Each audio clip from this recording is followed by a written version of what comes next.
Hey guys, this is just a quick video explaining how to change a double power point to a 4-gang power point. It's relatively simple.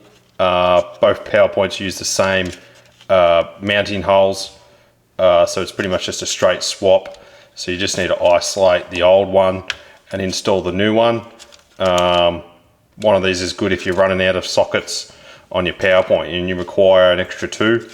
So let's isolate this. Grab your multimeter and set it to the voltage AC, the one with the wave symbol. I just want to check if this power point has power and then go outside and isolate it. So turn the power point off, stick your one prong in your active, which is the top left, and one prong in the top right socket. You should still have 0. Turn the power point on and you should read somewhere between 230, 250 volts, somewhere around there. So when we isolate from our switchboard, our power circuit, we're looking for 0 volts. Okay, locate your switchboard, open her up, and you'll see a whole bunch of circuits. You're looking for your power circuit because your power points come off a power circuit. If you're not sure which one your power circuit is, just turn them all off. And if you have fuses, just pull out all the fuses just to isolate everything. So my power circuit will be one of these 4. So I'm just going to turn them all off. Okay, back inside, we just want to check if we've turned it off. So once again, put your meter to voltage AC with the wave symbol. 1 pin in the active, power point's on, 1 pin in the neutral, 0 volts AC, good. So take it out of the neutral, pop it into the earth, should also be 0 volts AC. And the neutral and earth, put it in the neutral, also 0 volts AC. Those 3 tests have proved that this power point is de-energized and safe to change. Let's remove the cover and unscrew our power point.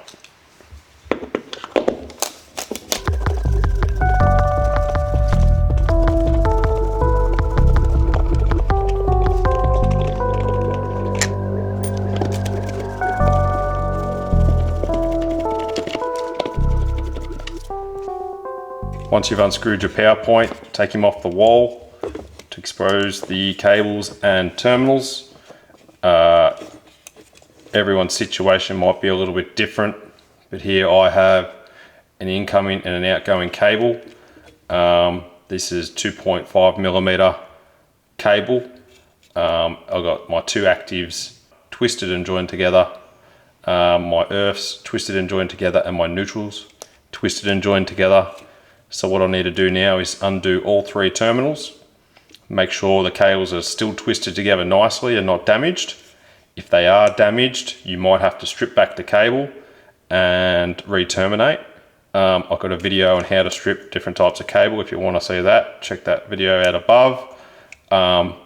So let's undo these 3 terminals and see how it looks.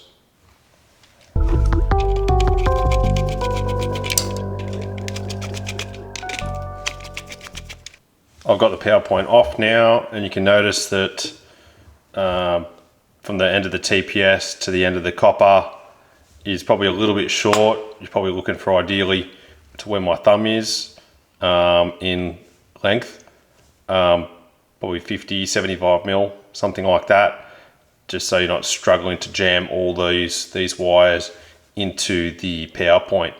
Your situation might be a little bit different, but I'll check back in once I've got these stripped and re-twisted, just so it makes life a bit easier for me.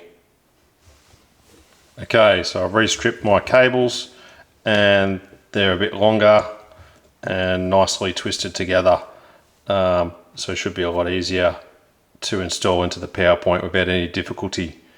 At your power point, you could have solid strand wire, which means you don't have individual strands in each cable. It might be solid strands, so just be careful you don't twist them together too hard and snap them. So what we need to do now is grab our new power point, the 4-gang one, and remove the cover just by squeezing the sides and popping off the faceplate. Flip it over, make sure all your screws are backed off so you can fit the cables in. It's up to you if you want to use the new mounting screws provided. I have noticed that the stud bracket behind here doesn't line up with these holes, and the side of the power point is bottoming out on the side here. So you might not have that problem, but I do. So I'm going to have to try and come up with a bit of a solution here.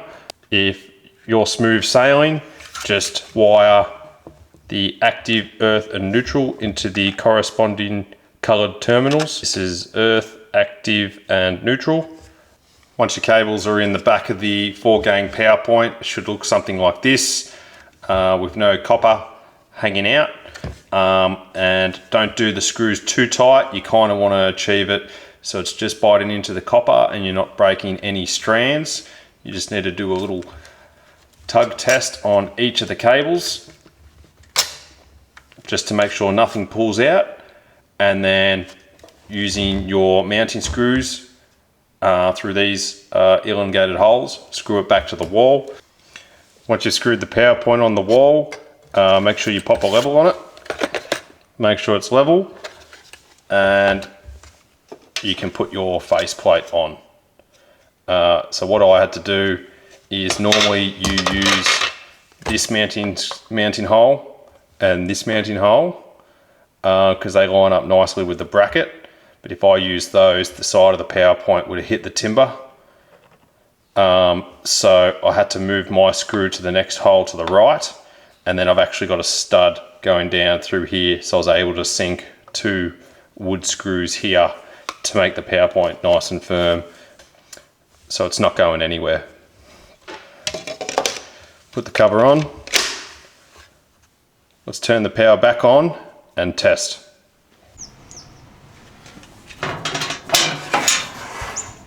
Turn your power back on.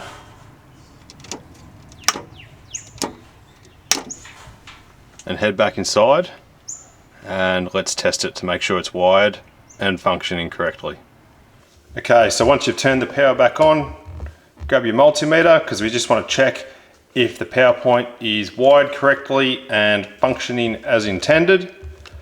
Set the meter to voltage AC again with the wave symbol, and pop one end in your active and one in your neutral. Turn the power point on,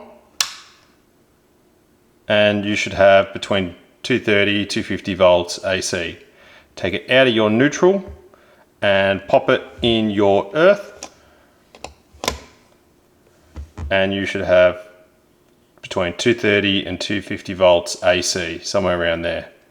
So take it out of your active and pop it in your neutral, and you should have 0 volts.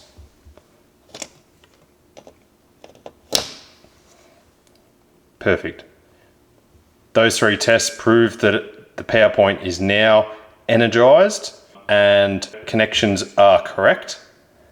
You just need to repeat this test on all 3 sockets to make sure they are working as intended as well. So that's it, guys. That's how you change a double power point to a 4-gang power point. There's a bit more stuffing around for me, but it's all good. Hopefully it'll be easier for you guys. Cheers. See ya.